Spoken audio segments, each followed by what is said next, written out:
என்னால் முடிஞ்ச வரைக்கும் ஒரு நாளைக்கு ஒரு குர்ஆன் வசனத்தையாவது என் ஸ்டேட்டஸில் போடுவேன். அது 10 பேர் பார்த்தாலும் சரி, எத்தனை பேர் பார்த்தாலும் அதால் ஒருத்தர் படித்தாலும் எனக்கு ஒரு அதால் நன்மை ஒன்று கிடைக்கும் தானே. அதுதான் என்ற நோக்கம். என்னால் ஒரு நல்ல விடயம் ஒன்று ஒரு மனிதருக்கு சரி நடக்கணும் என்ற அந்த நல்ல நோக்கம்தான் இருக்கு. சரி, அல்ஹம்துலில்லாஹ்.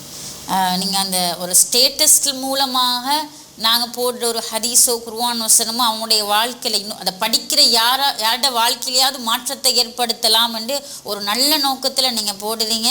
உண்மையிலே உங்களோட முயற்சியும் உங்களோட எண்ணமும் பாராட்டத்தக்கக்கூடியதாக இருக்குது.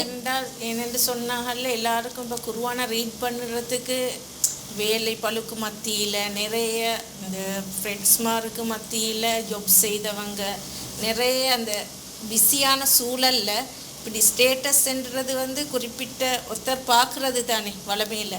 அப்போ என்னால் ஏண்டியது ஒரு நல்ல விடயத்தை பகிர்வோம்ன்ற அந்த நோக்கம்.